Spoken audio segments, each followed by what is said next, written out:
दोस्तों आज हम बात करने वाले हैं वायर एंड केबल सेक्टर की दो छोटी कंपनियों के बारे में जो दोस्तों लगातार धमाका करती हुई नजर आ रही है। और दोस्तों किसी भी डेवलपिंग कंट्री के लिए जो ये वायर एंड केबल का सेक्टर होता है वो काफ़ी इंपॉर्टेंट बन जाता है। और वैसे में दोस्तों आज के दौर में देखेंगे जो ये वायर एंड केबल का सेक्टर है ये इंडिया में काफ़ी तेज़ी से ग्रो करता हुआ नज़र आ रहा है। और ये दोस्तों 2025 से लेकर 2030 तक आप देखेंगे तो काफ़ी तेज़ी से ग्रो कर सकता है। और जो कैगर निकल कर आ रहा है कि इस इंडस्ट्री का जो ग्रोथ रह सकता है वो दोस्तों 9.13% का रह सकता है। और दोस्तों अगर इंडस्ट्री का ग्रोथ 9.13% का रहेगा तो इस इंडस्ट्री में जो काम करने वाली कंपनियां हैं उनका दोस्तों ग्रोथ और भी ज़्यादा हो सकता है। और वैसे में दोस्तों कई सारी कंपनियां इस सेक्टर में काम करती हुई नजर आती है। जैसे आप देखेंगे बड़े जो साइज़ की कंपनी है पॉलीकैब, केआई है, इंडस्ट्रीज, हैवेल्स। तो दोस्तों ये भी कंपनियां काफ़ी अच्छी है। लेकिन दोस्तों प्रॉब्लम ये है कि जो एक रिटेल इन्वेस्टर्स होता है उसके पास इतना बड़ा पैसा नहीं होता है कि वो बड़ी कंपनियों में बड़ा पैसा लगाए और वो वहाँ से दोस्तों पैसा अपना बनाए।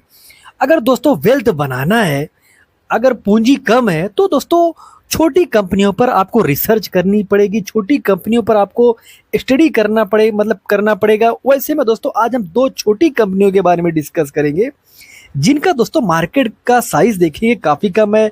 आप इन दोनों कंपनियों का फंडामेंटल्स देखेंगे काफ़ी मजबूत नजर आएगा। ग्रोथ इन दोनों कंपनी में सॉलिड है और मार्केट कैप दोस्तों दोनों कंपनियों का काफ़ी छोटा है। तो दोस्तों इन दोनों कंपनियों को शुरू करेंगे कि वो कंपनियां कौन सी है। लेकिन दोस्तों वीडियो शुरू करने से पहले एक इम्पोर्टेंट डिस्क्लेमर देना चाहेंगे कि दोस्तों ये video just for study purpose के लिए, इन्फॉर्मेशन पर्पज़ के लिए है। मेरे तरफ से दोस्तों कोई बाय का या सेल का कॉल नहीं है। दोस्तों सबसे पहली कंपनी को देखेंगे, इसका प्रोडक्ट पोर्टफोलियो देखेंगे तो इस जो ये केबल, ये पावर केबल भी बना रही है। जो एमवी पावर होता है केबल होता है इसमें भी ये काम करती हुई नजर आ रही है। तो अलग अलग दोस्तों जो पावर के सेगमेंट में केबल लगते हैं वो दोस्तों ये कंपनी बनाती हुई नजर आती है।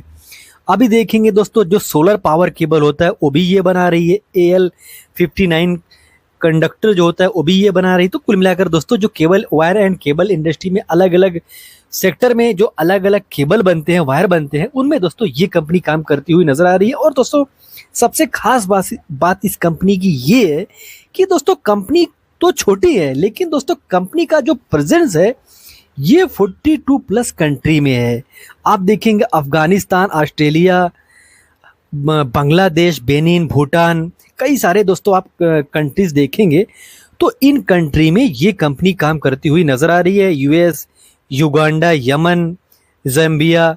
तो कुल मिलाकर दोस्तों कंपनी छोटी है लेकिन इसका प्रेजेंस जो है वो दोस्तों इंडिया के बाहर भी काफ़ी मजबूत है।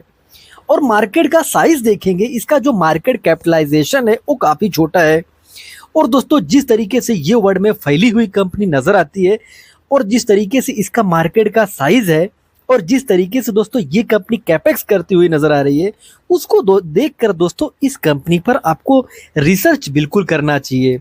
अभी दोस्तों इसका करंट प्राइस देखेंगे तो 380 का है, वहीं पर 52 वीक का हाई देखेंगे तो 548 का है। यानी कि दोस्तों ये कंपनी अपने 52 वीक के हाई से काफ़ी नीचे गिरती हुई नजर आई है। 52 वीक का लो देखेंगे इस कंपनी का तो 228 का है, वहीं पर पी देखेंगे तो 23.9 का इस कंपनी का पी है। यानी कि दोस्तों इस कंपनी का पी भी काफ़ी रीजनेबल ही नज़र आ रहा है। छोटी कंपनी के लिए, ग्रोथ फेस में जो कंपनी है उसके लिए दोस्तों अगर 23 का पी है तो ठीक ठाक ही पी बोल सकते हो। वहीं पर दोस्तों इस कंपनी का आरओसी और आरओई देखेंगे तो दोनों काफ़ी शानदार ही नज़र आएगा। वो और वैसे भी दोस्तों जिन कंपनियों का आरओई और आरओसी 20% से ज़्यादा का होता है तो वो एक अच्छा आरओसी और आरओई माना जाता है। और कंपनी का जो फेस वैल्यू है ये 10 का है। इसका मतलब है कि कंपनी दोस्तों आप लोग को ये फ्यूचर में अपना फेस स्प्लिट करके भी जो शेयरों का संख्या है उसको बढ़ा सकती है। और दोस्तों कंपनी का रेवेन्यू देखेंगे तो ईयर बाय ईयर दोस्तों ये कंपनी अपना जो रेवेन्यू है उसको बढ़ाती हुई ही नजर आई है। लगातार दोस्तों इस कंपनी के रेवेन्यू में ग्रोथ आपको दिखता हुआ नजर आएगा, जिसका दोस्तों रिफ्लेक्शन इसका जो नेट प्रॉफिट है उसमें दिखेगा। नेट प्रॉफिट देखेंगे तो नेट प्रॉफिट भी इस कंपनी का लगातार ग्रो होता हुआ नजर आया है। और दोस्तों जिस तरीके से ये इंडस्ट्री ग्रो करती हुई नज़र आ रही है, जिस तरीके से इस इंडस्ट्री का फ्यूचर नज़र आता है, और जिस तरीके से ये कंपनी इंडिया में तो फैली है और इंडिया के बाहर भी जिस तरीके से ये कंपनी फैली है, तो आपको इस कंपनी पर दोस्तों रिसर्च ज़रूर करना चाहिए। वहीं पर दोस्तों इस कंपनी का अगर आप लोग सेल्स का ग्रोथ देखेंगे तो 10 सालों से, 5 सालों से, 3 सालों से, वहीं पर टीटीएम में तो सेल्स में कोई कमी नज़र नहीं आएगी। और कंपनी का प्रॉफिट देखेंगे तो कंपनी का प्रॉफिट भी काफ़ी शानदार ढंग से ग्रो होता हुआ नज़र आया है। वहीं पर दोस्तों पिछले 5 सालों का अगर इस कंपनी का कैगर देखेंगे कि निवेशकों को कितना बना कर दिया है, तो 95% का कैगर निकल कर आ रहा है कि ये कंपनी बनाकर अपने निवेशकों को दिया है। यानी कि दोस्तों कंपनी छोटी है लेकिन अपने निवेशकों को काफ़ी बड़ा फायदा देती हुई नजर आई है। वहीं पर आप 3 सालों में देखेंगे तो भी आप इस कंपनी ने अपने निवेशकों को अच्छा खासा कैगर निकाल कर दिया है। वहीं पर टी आप देखेंगे पिछले 1 सालों से तो दोस्तों कंपनी माइनस में काम करती हुई नजर आ रही है। और दोस्तों 1 सालों से मार्केट में काफ़ी बड़ा प्रेशर भी है, ये भी एक काफ़ी बड़ा रीज़न है कि निगेटिव में रिटर्न दिख रहा है। और दोस्तों वैसे भी जो ये कंपनी है जिस तरीके से ये ग्रो करती हुई नज़र आ रही है, तो छोटी मार्केट कैप की कंपनी है और इस इंडस्ट्री की जो बड़ी कंपनियां हैं उनका देखेंगे मार्केट कैप तो 1 लाख, 1.5 लाख, 2 लाख करोड़ का है। और वैसे में दोस्तों इस कंपनी का मार्केट कैप मतलब 1500 या 2000 करोड़ के आसपास का मार्केट कैप है। यानी कि दोस्तों रिस्क भी काफ़ी ज़्यादा है, रिवार्ड भी काफ़ी बड़ा मिल सकता है। और दोस्तों ये छोटी कंपनियों में ऐसा ही होता है, मिलने का दोस्तों बहुत बड़ा रिटर्न भी मिल सकता है। और अगर क्रैश होने को होगा या इन कंपनियों में कुछ फ्यूचर में फ्रॉड होगा तो पैसा डूब भी सकता है। इसका मतलब है कि इन कंपनियों में रिवार्ड भी मिल सकता है और रिस्क भी हो सकता है। तो अपना दोस्तों रिस्क रिवार्ड जो रेशियो है उसको समझिए। और दोस्तों कंपनी का प्रोस की बात करेंगे तो कंपनी अपना जो डेप्थ है उसको कम करती हुई नजर आ रही है। और कंपनी दोस्तों पिछले 5 सालों से 29% के कैगर के हिसाब से ग्रो करती हुई नजर आ रही है। और जो डेप्टर डेज है उसका भी इंक्रीज होना इस कंपनी के लिए प्रोस की बात जरूर बन जाती है। वहीं पर दोस्तों कॉन्स की बात करें तो इस कंपनी का कॉन्स क्या है, तो पिछले देखेंगे 3 सालों में इस कंपनी ने 6.21% का जो माल है उसको बेचा है, यानी प्रमोटर ने अपना होल्डिंग ट्रिम किया है।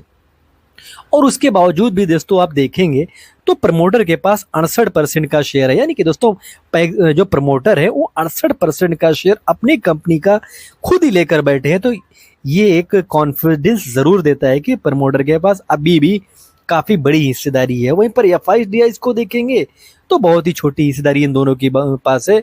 कुल मिलाकर दोस्तों प्रमोटर के पास और पब्लिक के पास ही पूरा शेयर का हिस्सा देखने को मिलता हुआ नजर आएगा। और जो ये कंपनी है दोस्तों अभी एक नया देखेंगे प्रोडक्ट इस कंपनी ने लॉन्च किया है। क्या वो जो डायरेक्ट करंट यानी डीसी वाला जो केबल है, ये सोलर सेक्टर में यूज होने वाला केबल है, सोलर पावर प्लांट में यूज होता है। वो भी दोस्तों ये अपने अपने जो इनका प्रोडक्ट है उसमें ये मतलब ऐड किए हैं। तो इसकी वजह से फ्यूचर में यहाँ से रेवेन्यू निकल सकता है, वहाँ से भी दोस्तों फायदा इस कंपनी को मिलता हुआ नजर आ सकता है। वहीं पर मैन्युफैक्चरिंग फैसिलिटी देखेंगे तो इनके पास दोस्तों 3 मैन्युफैक्चरिंग फैसिलिटीज है जो कि दोस्तों जयपुर की साइड में फैला हुआ है। कैपेक्स की बात करें तो दोस्तों कंपनी अपना कैपेक्स भी करती हुई नजर आ रही है। इनका देखेंगे अपना कैपेसिटी जो है 20% वो एक्सपेंड करने वाली है। यानी कि दोस्तों यहाँ से भी ये अपना कैपेसिटी जब इनका बनकर रेडी होगा तो लगभग पूरा कैपेसिटी ये यूज़ करेंगे तो 35 करोड़ का फायदा यहाँ से भी ये कंपनी निकालती हुई नज़र आ सकती है। और दोस्तों छोटी कंपनी के लिए 35 करोड़ का अगर कहीं से इनकम जनरेट होता है तो ये काफ़ी बड़ी बात बन जाती है। ऐसे में दोस्तों इस कंपनी पर भी आपको रिसर्च करना चाहिए। और इस कंपनी की एक और ख़ास बात ये है कि दोस्तों कंपनी छोटी है लेकिन इसके पास अगर आप क्लाइंट देखेंगे तो क्लाइंट काफ़ी बड़े बड़े दिखेंगे, जैसे Voltas, Godrej, Delhi metro, Tata power, Nepal electricity authority, Kenya power, BEL, NTPC, MMTC. तो कुल मिलाकर दोस्तों छोटी कंपनी के लिए जिस तरीके से इनको क्लाइंट मिले हुए हैं, जिस तरीके के इनके क्लाइंट है वो भी दोस्तों एक इंडिकेट ये दे रहा है कि आपको इस कंपनी पर रिसर्च ज़रूर करनी चाहिए। और कंपनी का दोस्तों नाम की बात करेंगे तो डायनेमिक केबल कंपनी का नाम है। वायर एंड से केबल सेक्टर में जो छोटी कंपनी, जहां पर बहुत ज़्यादा रिस्क भी है, जहां पर बहुत ज़्यादा रिवार्ड भी हो सकता है, ऐसा कोई निवेशक है तो उसको इस कंपनी पर रिसर्च ज़रूर करना चाहिए, स्टडी ज़रूर करना चाहिए। वहीं पर दोस्तों दूसरी कंपनी को देखेंगे, ये कंपनी दोस्तों और भी इंटरेस्टिंग नज़र आती है। उसके पीछे का भी दोस्तों कई सारा रीज़न है। पहले इसका प्रोडक्ट देखेंगे तो दोस्तों आप देखेंगे जैसे एचटी पावर, टेलीफोन स्विचेस, तो ये भी दोस्तों कई सारे केबल में काम करती हुई नज़र आती है। और दोस्तों इसके पास और भी कई सारे प्रोडक्ट हैं, जैसे आप देखेंगे जो मॉड्यूलर किचन होते हैं, किचन में जो लगने मतलब यूज़ होने वाले ये जो होल्डर होते हैं, जैसे आप देखेंगे वाटर प्यूरीफायर जो होता है उसमें ये कंपनी काम करती होती नज़र आती है। और जैसे आप देखेंगे सीसीटीवी कैमरा होता है, आप देखेंगे स्पाई गार्ड होता है, तो वो भी दोस्तों ये कंपनी बनाती है। कुल मिलाकर दोस्तों ये company wire and cable segment में तो है, लेकिन जो दोस्तों जो और भी प्रोडक्ट हैं उसमें भी दोस्तों ये कंपनी काफ़ी तेज़ी से ग्रो कर रही है। और दोस्तों ये इस कंपनी का मार्केट कैप देखेंगे तो 1817 करोड़ का मार्केट कैप है। और इस कंपनी का हाई देखेंगे तो 749 का है, और करंट प्राइस देखेंगे तो 744 का है। 52 वीक का लो देखेंगे तो 200 का है। जहां पर दोस्तों पिछले एक सालों में अधिकतर कंपनियां टॉप से हैवी करेक्शन में हैं, वहां पर दोस्तों ये कंपनी अपना हायर हाई मारती हुई नजर आ रही है। पी देखेंगे कंपनी का दोस्तों तो 29 का पी भी इस कंपनी का नजर आएगा। छोटी कंपनी है, रिस्की कंपनी है, लेकिन दोस्तों ग्रोथ इस कंपनी का काफी रैपिडली होता हुआ नजर आया है। आरओसी आरओई देखेंगे तो ये भी अच्छा खासा ही नजर आएगा। और इस कंपनी का भी दोस्तों फेस वैल्यू 10 का है। वहीं पर रेवेन्यू की बात करें तो दोस्तों लगातार दोस्तों ये कंपनी मतलब इस कंपनी को आप लोग देखेंगे तो रेवेन्यू में ग्रोथ होता हुआ नजर आएगा। अगर इस कंपनी का नेट प्रॉफिट देखोगे तो दोस्तों नेट प्रॉफिट में भी कोई रुकावट मतलब जो ग्रोथ है उसमें कोई रुकावट देखने को नहीं मिलेगा। तो कंपनी जिस तरीके से काम कर रही है ये ग्रो तो कर रही है, लेकिन दोस्तों रैपिडली ग्रो कर रही है। तो आपको इस पर भी रिसर्च करनी चाहिए, इस पर भी आपको स्टडी करनी चाहिए। वहीं पर इस कंपनी का सेल्स का ग्रोथ देखेंगे तो काफ़ी ह्यूज है। वहीं पर प्रॉफिट ग्रोथ देखेंगे पिछले 10 सालों का, तो प्रॉफिट का ग्रोथ दोस्तों ऐसा ग्रोथ कोई बड़ी कंपनी को दिखाना काफ़ी मुश्किल होता है। ऐसा ग्रोथ दोस्तों वही कंपनी दिखा सकती है जिनका मार्केट का साइज काफ़ी छोटा है। वहीं पर कैगर कितना बनाकर दिया है तो 3 सालों से 165% है। वहीं पर 1 सालों का देखेंगे तो 51% का कैगर भी इस कंपनी का निकल कर आएगा। वहीं पर रिजर्व की बात करेंगे तो 201 करोड़ का रिजर्व है, 243 करोड़ का कर्जा है। इसका मतलब है कि कंपनी के पास रिजर्व के मुकाबले में कर्जा ज़्यादा है। अगर रिजर्व के मुकाबले में कर्जा ज़्यादा होता है तो दोस्तों ये एक रिस्क वाली बात बन जाती है। यानी दोस्तों आपने हर जगह पर इस कंपनी में प्रोज देख रहे थे, तो कॉन्स वाली बात ये है कि कंपनी छोटी है और कंपनी के पास कर्जा भी काफ़ी ज़्यादा है। प्रोज की बात करें दोस्तों तो पिछले 5 सालों का जो इनका प्रॉफिट का ग्रोथ रहा है ये काफ़ी शानदार रहा है। और कंपनी का जो सेल्स का ग्रोथ रहा है पिछले 10 सालों का ये भी दोस्तों लाजवाब रहा है। वहीं पर कॉन्स की बात करेंगे तो काफ़ी महंगे बुक वैल्यू पर ट्रेड करती हुई नज़र आ रही है और कंपनी अपने निवेशकों को डिविडेंड नहीं दे रही। और वैसे भी दोस्तों जो ग्रोथ कंपनियां होती हैं वो डिविडेंड देना पसंद नहीं करती, बिकॉज दोस्तों उन पैसों का वो अपने ग्रोथ में अपना एक्सपेंशन करने में यूज़ करती है। और भी कॉन्स की बात करेंगे दोस्तों, इस कंपनी का कॉन्स क्या है तो प्रमोटर जो है उनका दोस्तों काफ़ी बड़ा जो हिस्सा है वो प्लेज है, तो ये भी एक काफ़ी बड़ा कॉन्स का फैक्टर बन जाता है। और प्रमोटर ने पिछले 3 सालों में 5% के आसपास का शेयर कट किया है, तो ये भी एक कॉन्स का फैक्टर ज़रूर बनता है। तो दोस्तों इस कंपनी को देखेंगे तो कंपनी अपना कैपेक्स भी करती हुई नज़र आ रही है। 11,520 किलोमीटर प्रति वर्ष की दोस्तों नई क्षमता जोड़ी है, जो आने वाले समय में और भी बढ़ सकती है। और कंपनी ने दोस्तों इसके लिए लगभग 25-26 करोड़ का निवेश किया है, और जिसमें दोस्तों 20 करोड़ ये बैंक से फाइनेंस मतलब ये कंपनी की है। बाकी जो पैसा लगेगा वो खुद से अपने पास से लगाएगी, जहाँ जो प्रॉफिट आएगा वहाँ से दोस्तों ये कंपनी लगाती हुई नज़र आएगी। तो दोस्तों इस कंपनी पर भी आपको रिसर्च करना चाहिए। कंपनी छोटी है, कंपनी इंटरेस्टिंग है, और कंपनी का सेल्स देखेंगे जो रिटेल सेक्टर है, जो रिटेल्स है, यहाँ से दोस्तों ये कंपनी 70% का रेवेन्यू जनरेट कर रही है। वहीं पर गवर्नमेंट क्लाइंट से देखेंगे तो कंपनी 30% के आसपास का रेवेन्यू ये कंपनी गवर्नमेंट क्लाइंट से भी निकालती हुई नजर आ रही है।